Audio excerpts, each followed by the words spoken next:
Hello and welcome to this AdaptiveIG Foresight series webinar, given today by Jason Cobine. I'm Dr. Gary Colton, founder and chief executive of AdaptiveIG. So what will you get from today's webinar? Well, in a moment, Jason will explain how a practical no-blame culture and a positive and wise attitude to risk gives your business a real competitive advantage. Whilst others are playing the conflict game and firefighting, you simply get on with the business of building your company. So it's my great pleasure to introduce our presenter for today, Jason Cobine. Jason's a founder member of AdaptiveIG and has built his reputation by helping businesses build their reputations. He does this in two main ways. First, by providing expert advice on risk and how to mitigate it by creating the right culture underpinned by the most appropriate insurance, and second, he helps business people learn the arts of productive and influential networking. His topic today is the blame game. How does a culture of resolution, not retribution, increase profits? Over to you, Jason. Thank you very much, Gary. Thank you very much for the lovely introduction as well. And you're right, what we're here today is help people understand more about cyber risk with the emphasis on the blame game. Because in all the years I've dealt with insurance companies, they've lived and breathed the blame game, and it hasn't helped them. They could be better run, better organised, and we'll go through other small items in that respect going forward. So I'm not here to sell anything, I'm here to give information. Please do ask questions, as Gary said. Please put your metaphorical hand up or ask it in the panels on this below. And if you are listening to this or watching at a later date, and +1, as it may be called if it was satellite television, then feel free to get in touch and ask questions anyway. So what is cyber risk? We recommend that people address cyber risk by looking at it carefully. That helps them protect their assets, their income, and most importantly, the reputation of their business. The sort of risks that people come to us most often about are financial loss, disruption, damage to a company's reputation, but a lot of it is to do with issues relating to information technology systems, so that's computer and mainly data. And these slides are available to everyone afterwards, so rather than read them word for word, I'm going to skim these so we've got plenty of time for questions. But I've found, and it has been borne out in a lot of reports, that cyber risks are greater firms to commerce and a government than natural disasters. I'll give you a few quick examples. Maersk are a shipping container company. They are huge. They own ships and containers just about in every port of the world. One of my clients telephoned me one day to say, I've got some dates that are meant to be on their way from Africa. Am I insured because they've gone missing? And I said, of course you are, but what happened? And what had actually happened, they hadn't gone missing, but Maersk had a cyber infiltration. Someone hacked into their system and hid all their computers on all their containers, so they couldn't find them on their computer system. They had to start telephoning thousands of ship captains asking where things were, which cost them an absolute fortune. Another example, foreign exchange company. 4 directors were in a board meeting, and when they got out of the board meeting, a lady that worked for them explained, I've made that transfer that you wanted done urgently, the £40,000 has been paid. And the managing director was very confused and said, I hadn't arranged this. So whilst they had been in the boardroom, a hacker used social engineering, not only to establish exactly who they should be speaking to, who exactly signs the checks, but they knew that person was in a board meeting and unable to challenge their email when it was sent to the director of finance. Jack Wiltshire, he happens to be a footballer who plays for Arsenal and England, and one of his biggest fans was working in a Qatari company, Qatari fund. He received an email from Jack Wiltshire. Somehow it wasn't the real Jack, but someone found out that he supported Arsenal and he was a massive fan and had sent him emails purported to be Jack Wiltshire before the guy knew what had happened. He'd gone on holiday and £1.2 million had been removed from the company's bank's account because they had put malware on his system through one of his emails and were watching what keystrokes he did whenever he went into the banking system. So they're 4 quick examples. If you want to try and avoid those, not that they will befall any type of company, we've given our clients 10 steps to control cyber risk. And if you clicked on that link when you get your slides, you will be able to take control yourself. So reputation, I talk about reputation and damage to reputation all the time. Uber, their reputation has been slowly going downhill. And it took a dramatic turn for the worse a couple of weeks ago when it was confirmed that they had had a huge breach. Lots of records had been stolen from them.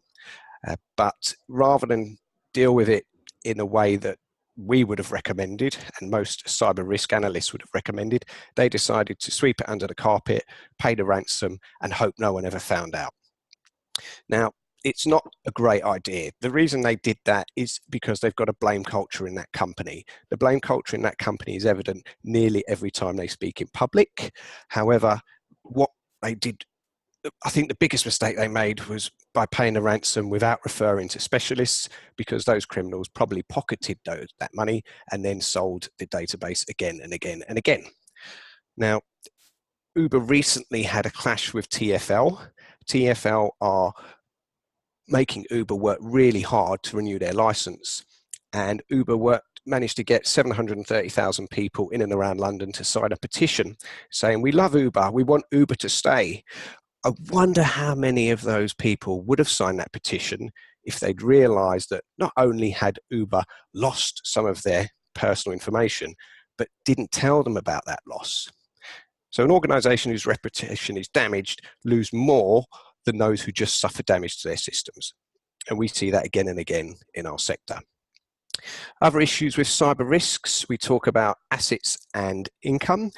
The sheer number of risks is unknown, so it's best to put a plan in for the things you know about and the things that you don't know are going to happen, but you can put a plan in place for what will we do when something goes wrong. The attacks come from everywhere, not just anywhere. Morrisons supermarket now face a class action because one of their staff members left the company under a cloud and then stole 100,000 records. The number 100,000 isn't exactly correct, but they were all employee records. And they posted them on the internet, and all of those people are now in what's known as a class action. They're taking action against Morrisons. Another type of issue is human error or technology issues. I've put on this slide SSP cloud failure. If you look that up on Google, you'll find that SSP are a software house that look after 25% of the insurance brokers in the UK. Now, luckily, they don't look after our software because about a year ago, they lost everybody's. The reason they lost it, they had a backup in a building in Birmingham. They had a fail-safe system in case that backup failed, but ridiculously, it was on a different floor in the same building in Birmingham.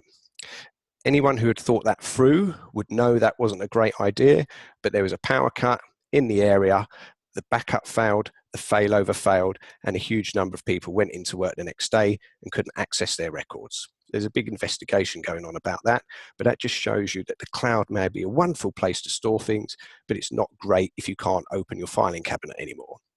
So try and understand your network security, then you can find ways to reduce cyber risk. All these things are trumped by human error. Now, we provide free training because we know that human error is the biggest reason for losses.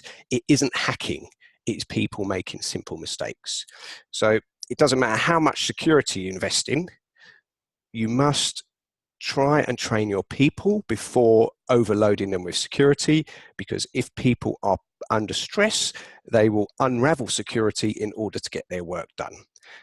And more importantly, we advocate having a no blame culture, because if people are afraid of admitting that they may have made a small mistake with some data or the way they use a computer system, the system will barrel out of control, as the Uber scenario has, and possibly how Morrisons has, before you can do anything about it. So if you have a blame culture, data mistakes get hidden, it takes longer to manifest. At that stage, the reputational damage is usually huge.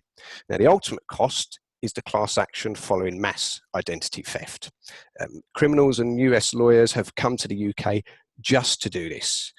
The loss is really difficult to quantify, but if you look up target retail in America, you'll see a few of the ideas of the costs that they incurred. They even got sued by their own insurance company. So it can be huge. Bigger issue with cyber risks, the amount of data out there. I understand that each day we take more photos and add more photos to the internet than were taken in the first 100 years of photography. So it's only going to get bigger, and the more data that is available, the more likely a breach becomes. Reputation and trust can be lost in the process, and some companies reported that after a data breach, 25% of their clients move to competitors. Now, directors will become personally liable under the new Act coming in May 2018, but for some companies, directors are already liable because they should be following the current data protection laws. If you want to see how a director didn't deal with this correctly, click on the link below. It's about TalkTalk. Their CEO was put on the news at 10 p.m. after a breach was made public, and she didn't fare very well. So that's a video for you to watch when you've got time. So as I mentioned earlier, there are still laws available right now. The Data Protection Agency, if you're not adhering to their rules, you can be fined up to £500,000. And these fines are uninsurable. That's going to increase dramatically next May. And companies who are doing something about GDPR don't necessarily need to worry about the fines, but they will still be penalised. But TalkTalk, their loss was £42 million. It halved their profit, and they were only fined £400,000. If that incident had happened in a year's time after GDPR, their loss could have been up to 182 million, because they didn't just have one loss, they had two. And based on 4% of their global turnover, 182 million plus the 42 million loss in profit, that's nearly 250 million pounds for two incidents. So it will mount up. Hackers, there isn't much point in trying to prevent, especially for small and medium enterprises, to prevent being hacked. You should do all the normal things such as have firewall and IT solutions, but that doesn't mean you won't be a target. Many firms with such resources have had issues, but the biggest one for me is the new incoming exposure to class litigation. The class action that Morrisons are facing could cost them quite a bit, but more than that, it leads them to reputational damage. One of the issues I would think is, would you want to work for a company if you just discovered that they'd allowed their employees' personal information into the public domain? If you had a choice of 3 jobs, you probably wouldn't have picked Morrisons right now. Other issues, merger risks. People are buying and selling businesses. People want to sell their business as they mature. Sometimes they want to sell their business because they need to do something different. But nowadays, people buying businesses are looking very closely at the IT strategy. If their systems are malware infested, it could cause lots of costs later. And for example, today in the news, PayPal bought a company. 5 months later, it emerged they had a breach. So these things are happening all the time. Companies who are buying businesses are going to look at this a lot more closely. As it comes up to May, it's going to be the main thing they look at. So cybersecurity, other measures should be added, but the criteria that people use when weighing up the options to potentially acquire someone is going to change, and a lot more is going to depend on data. Data hosting, that's another issue.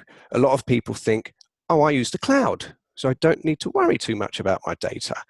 But even if someone is processing data for you, you could be known as a data controller.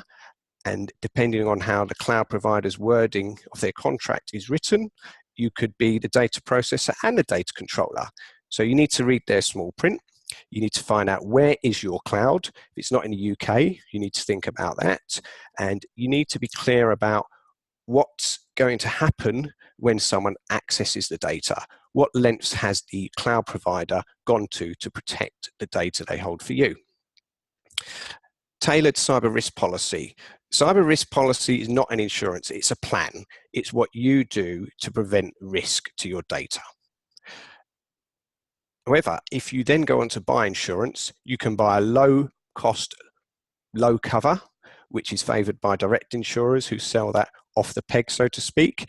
But if you have a higher risk profile, if you put more goods in your shopping trolley, then the prices are going to be higher. We always recommend that you ally any insurance you buy with reassurance that it's a tailored fit. That means getting some advice. Now, most of the costs listed on the previous slides are not covered by the conventional insurances that we've talked about in the past, such as professional indemnity and public liability and employer's liability. So it's vital that companies do the necessary research on what they need, but more important than that, they must train people too.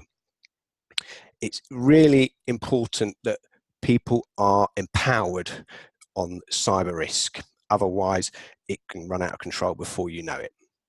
So don't just think about, we've insured, that means we're fine. Lots of insurance policies will say you need to have trained your people. So you need to think about training, then insurance, not the other way around. We talked briefly about blame culture earlier. Now, why is it important? One, it's important because a blame culture doesn't lead to great results, but an open culture of inclusivity where everybody's complaints are listened to, whether it's staff or customers, can lead to increased profits.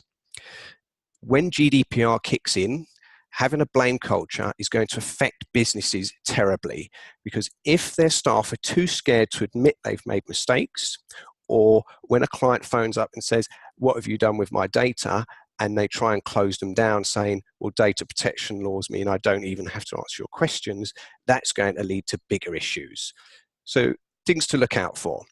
If you've got a blame culture, not that I'm saying anyone here will have, people are leaving the company or entering disciplinary or grievance procedures at a higher rate than your peers. There'll be higher recruitment costs and there could be silos. Different departments don't like each other.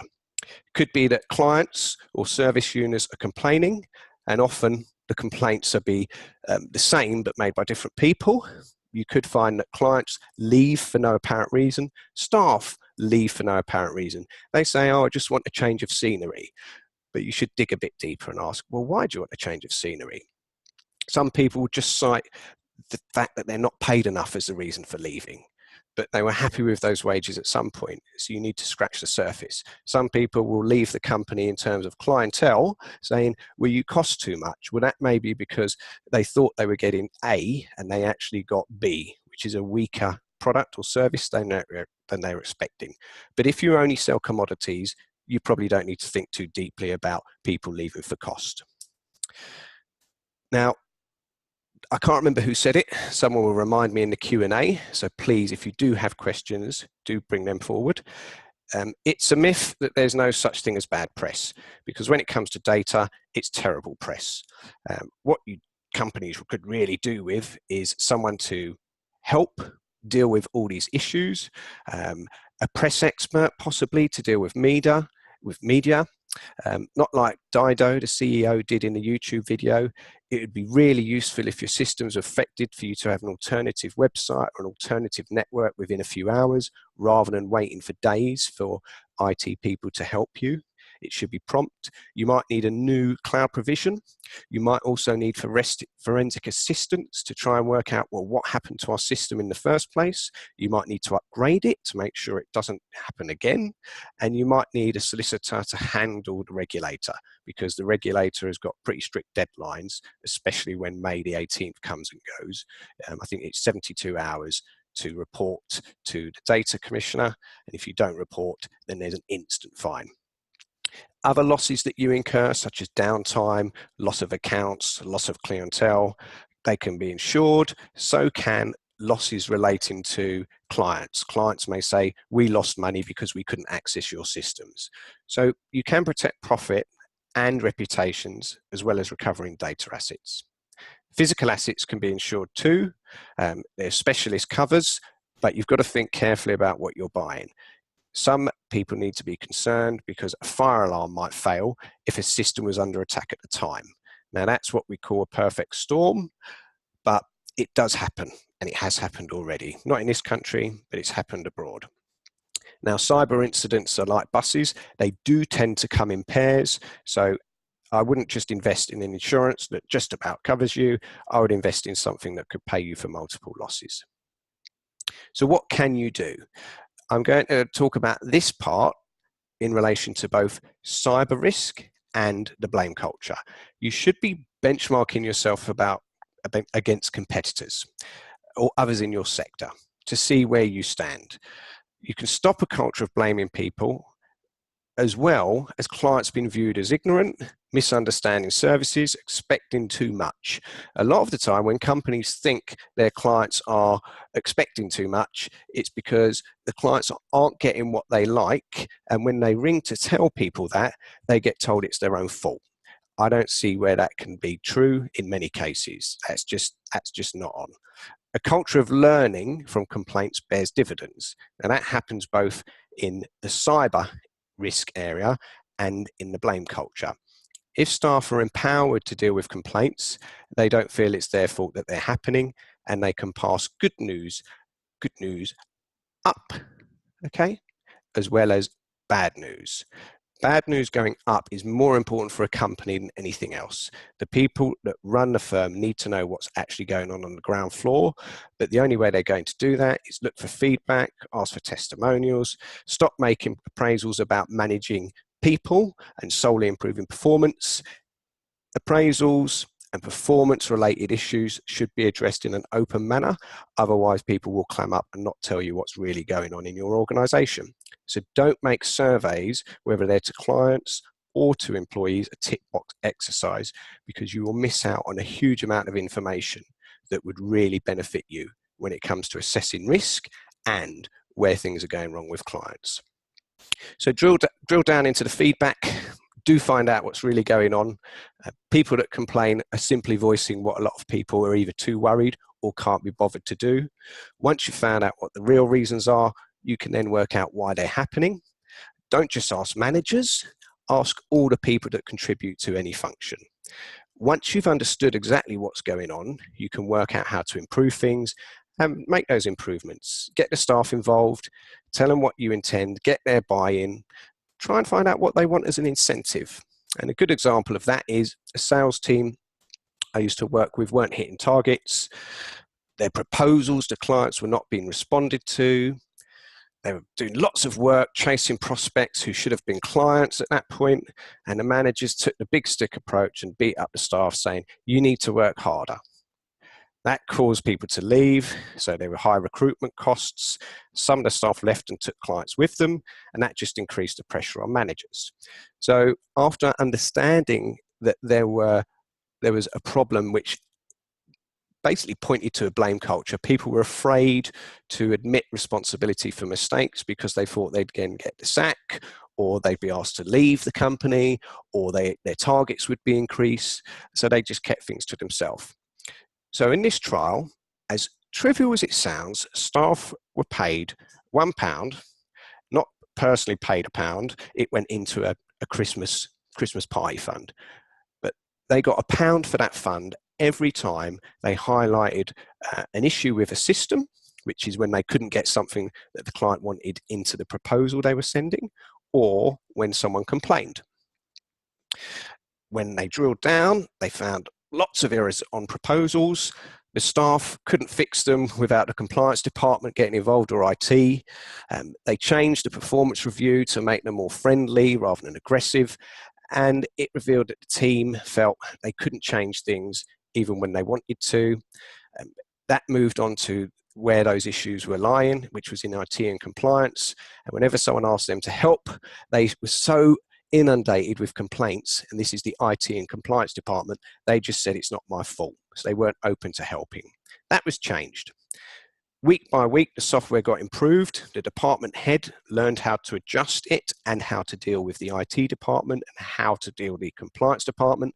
The compliance department were more than happy to provide more training, and it became inclusive rather than dictatorial. The outcome, after 6 months, targets were not just hit but exceeded. Staff retention increased, managers left them in peace, and the profits went up 32%. So that was just one small issue. We'll ask people to invite us to tell us where the problems are. We'll put money in a kitty so that they can enjoy themselves at the end of the year. And it led to a 32% increase in profit in a 6-month period. And that's just one example. So the 3 things I want you to remember, if you forget everything else that I've said, which is possible, unless you're a very, very small business, so unless you're a one-person band, then you are going to be exposed to the issues of GDPR. A blame culture will contribute to things being hidden, which mean that those losses are higher and last a lot longer. Number 2, training. It is the #1 way to reduce your exposure. 50% of cyber issues are caused by people making errors. So if you want to have a massive impact on reducing your exposure to risk, training is the #1 way to do that. So we offer step-by-step guides as well as training for our clients. Anyone on this webinar or anyone viewing this afterwards can take advantage of that. And we also offer it to people who take our cyber risk survey. Number 3, not the most important, but please don't buy insurance until you've assessed your risks. We're not saying that you should call us to do that, but we do recommend you use an insurance broker, recommended by the British Insurance Brokers Association, simply because they tend to have higher standards, more training, and greater degrees of expertise and service. So to wrap up, cyber risk is changing. It will be changing on May the 18th, but it's best to be prepared and start putting plans in place. There are a lot of people out there offering you resources, but I wouldn't necessarily buy the first thing that you see. Try and assess what your risks are before you do that. So that's me. I believe there will probably be some questions from the audience now. So back to you, Gary.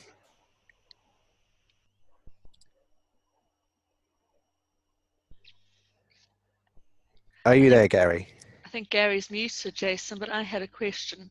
Oh, Can you brilliant. hear me? Fire Go away, ahead. Lee. Hi everyone, I'm Lee. I think you kind of answered it. So just to lower litigation risk, 1 or 2 pragmatic steps to take, and I guess it's that last slide, training, would you say? The easiest thing to do and the thing that will have most impact is training. Okay. Without a doubt.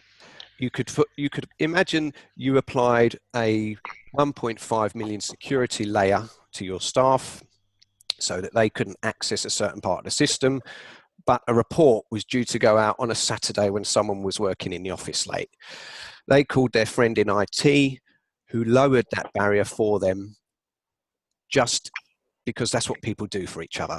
Then your 1.5 million investment is wasted. And if you trained both of those individuals not to lower barriers unless there was a much better reason for it, then you wouldn't have the issue. Yeah, Does that make sense? I am back on the call, by the way. Okay, thanks, Gary. Right. Does that answer your question, Lee? Thank you. And I actually had another one, Jason. Please. And for the 18th next year, is there somewhere that we can go and just read general and more information on the new regulations? Probably the best place is the ICO.org, which is the Information Commissioner's office and their website. However, a lot of people are complaining about that information, saying it's not bespoke enough, saying it doesn't tell people exactly what they should do. But the reason for that is it's probably different for lots of people. Yeah. That website is for everyone from, government offices to people working from home with 3 people in their back office. So it has to be bland. It's setting out what you're supposed to do, but it can't tell you how to do it. Other than that, if you already have a friendly lawyer, speak to them because they'll know a lot about this, or speak to somebody in the insurance world. Regrettably, I found out today that only 60% of brokers in the UK know that GDPR is coming. So speak to someone who is in the legal arena, the data arena, or the insurance arena. They're the top 3. Jason, question from me. Hello, me. Is that Ian? Yes, it's Ian. Hello, Ian. And I think you touched on this to a certain extent.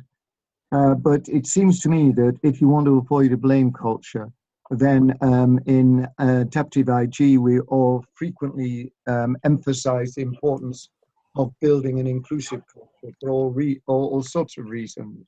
Yeah. But in fact, an inclusive culture is one where people feel that their views are respected and valued, and they're able to speak up, and they will be listened to. And so Yes. it seems to me it's very important to build an inclusive culture. Is that correct? The latter point is the bit that you don't really get when a blame culture exists. You don't get people who feel comfortable saying to either their managers or sometimes to clients, they won't tell their managers that people have complained. They'll feel that the managers will turn on them and say, that's because you did something wrong. And that's not empowering at all. If they haven't been taught something, then how could they possibly get it wrong? They don't pass on complaints from customers because they feel that they might get the blame for it. So there are lots of indicators, but some of them are quite easy to spot. When people literally don't feel comfortable telling anyone what is going wrong, then there's a culture of blame that could be changed. Now, the AIG tools that we've seen and used, they will help people understand what sort of culture they've got, and they will allow them to benchmark them against other people. But the first thing to do is notice that you have one in the first place.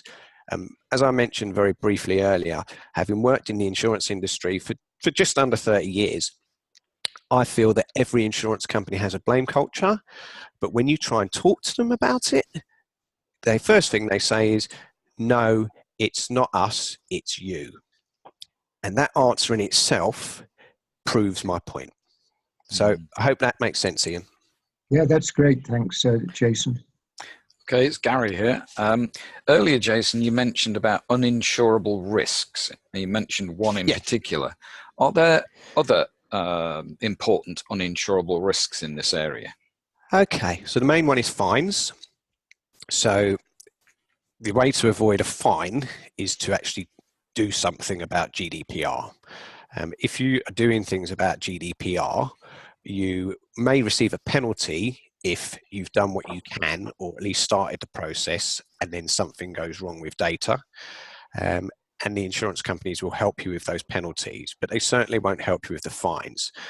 Other than that, it's a matter of size, Gary. So it's a matter of, if you ask your insurance company for £5 million of insurance and they assess your risk at 7 million, they won't necessarily offer you 7 million. They might say, we're sticking to 5. And then you have to go and find the other 2 million elsewhere if possible. Also, the uninsurable stuff we see huge corporates who, one example, they won't mind me saying, IBM. If you're going to do work for IBM, they ask you to have something like 50 million or 100 million pounds of insurance. And that is beyond the financial capabilities of a lot of smaller companies. So it's the exposures of fines and then liabilities that you are gifted contractually by the bigger boys or the larger companies when you're working for them. Those are the two that we see most often. Okay, thank you. Again, you kind of alluded to this when you talked about where your cloud backup system was. Now, I'd heard from another person a way back, this is particularly important for the so-called regulated industries like the financial or the health or insurance. Yep. So what are the extra things that you need to think about if you're in a regulated industry? Well, I'll tell you about mine, which is insurance. We need to know exactly where our data is. We need to make sure no one can access it. So we, as a sector, we're not allowed to keep our data on any platform or with any cloud provider that might store it in the United States. Because the United States have the Patriot Act, which means they can, at any time they choose, look at the data of anybody that's in their country that isn't the data of a US citizen. So that just gives you one example. A lot of cloud providers don't make it clear where data is. So unless you ask 2 or 3 times, you might not get to say the right answer. We've moved cloud providers 4 times. And the reason was the first time we found someone in the UK, then they were acquired. When we looked at the acquirer, we found they were going to consolidate and move things back to America. So we changed that. The second time we changed, it's because the service dropped. So we had someone in the UK, but the service wasn't great. And then the third time we changed was because they got acquired again, but they were acquired by an EU company with a US parent. So you can see it gets quite complicated. So what you have to do is, if you are using the cloud, ask them, where is my data? And be aware of changes. When they tell you they've been acquired, then find out who and where your data is going to be. Does that make sense? It does. And I've got a couple more questions that are kind of related. And I guess it's to do with the blame side of things. Okay. But this is the nasty, dark side of it. The companies that are currently ringing us up about PPI, for example. Yes. What are they going to do when that door shuts? Well, and also the kind of people that occupy the accident and emergency, trying to pick up the ambulance chaser like blame. Okay. Okay. Well, the two are closely linked. PPI itself is almost over. There's a deadline on that now. So those people are going to want to turn their attention onto something else. The A&E, the ambulance chasing, is more akin to what's going to happen in data in the future. So the Morrisons example last week, a gentleman left Morrisons under a cloud and stole stuff and posted it on the internet. So someone found out, but who also found out was a lawyer. So I don't know whether he went and bought the database himself of all these people, but he found a way to contact everyone that was employed by Morrisons and write to them all and say, your personal information may well have been published to this dark web by someone that worked for Morrisons. Do you want to take action against Morrisons? So I would say that the people who are behind the ambulance chasing are law firms, and some are more aggressive than others. We already know that American law firms have moved to the UK, or at least set up offices in the UK, to try and build these class actions. And the day the Data Protection Act changes, if they have anything that they can level at new companies, they will not hesitate to do it. And the reason they can do it on the day is because this law actually has passed in Europe and has been applicable for a year. We've just had an extra year to get our act together. So we will see a lot of this. It's ambulance chasing, but it's going to be basically targeting people who haven't been great with data.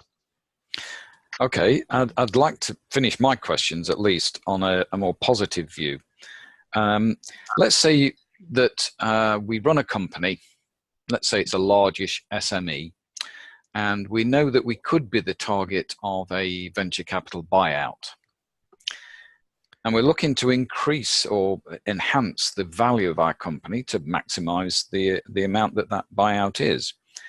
Do you see that a watertight or as watertight system for mitigating the risks that you've described could actually increase the value of a company? Ooh, now that is, pardon the pun, a few $1 million of question there. Well, let's put it into our terms, because maybe none of us will ever be running these multi-million-pound corporates. Let's imagine that this company does use data for its purposes. Then you've got to imagine it's a bit like someone who owns a house next to a river. Now, whilst that river hasn't flooded in the last 20 years, lots of others have. So if I was buying a house next to a river, I would want someone that's got some flood protection, flood defense in place, just in case. Additionally, if I walked down a road that I liked to buy a house on, and one of the properties had an alarm, and the next one had an alarm, and the next one had an alarm, and one of them didn't, I'd be more interested in buying a property that already had the security I needed than buying one that didn't, then trying to work out why it didn't, and then having to invest in a whole new raft of security myself. So I think people who have taken the time to protect themselves are always viewed as less of a risk by someone buying. It wouldn't matter whether it is corporate, but I hope that analogy makes sense to us on the call. Yeah, thank you very much, Jason. Has anyone else got a question? I've actually got one myself that came in by email. Okay, go for it. And it's sort of it's a double question. It's how do you help leaders create a no-blame culture, and how do you help them enable inclusion and trust? That's a great question. It is, and it's probably a bit above my pay grade, but I think that the place you have to start is very similar to the case study I give you. There was a small team experiencing problems, and someone went into that team and asked what was going on. Instead of saying you're getting it wrong, they said what is happening. So on a small scale, they started asking people for their honest opinion, what they thought was going on. And these were people who, one, hadn't been asked before, and two, had a feeling that they shouldn't be telling people. And thirdly, they were worried that they'd get in trouble because it was seen as whistleblowing, or whatever that's meant to mean. So they started to feel included. They started to feel trusted, and then it started to go two ways. How did those leaders go on to create a no-blame culture?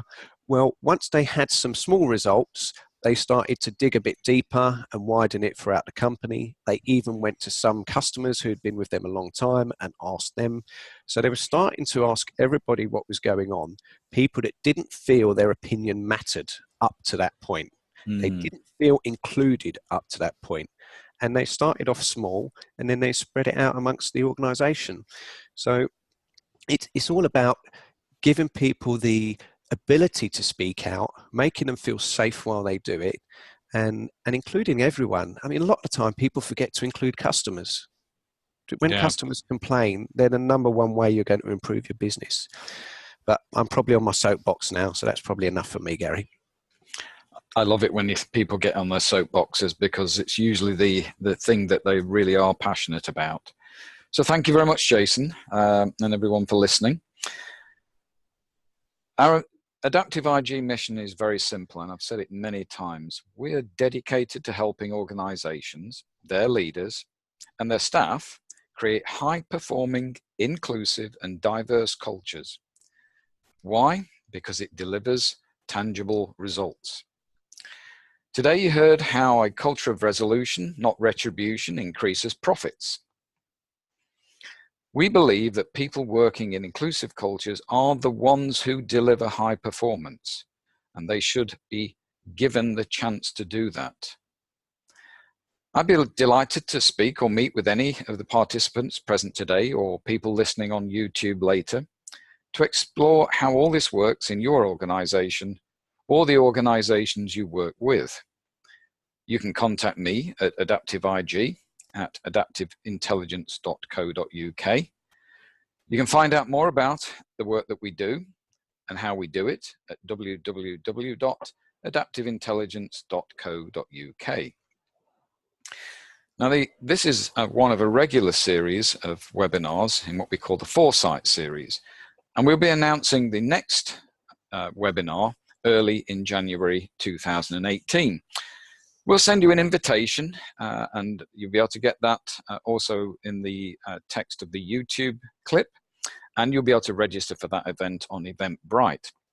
Hope to see you then. Thanks and goodbye.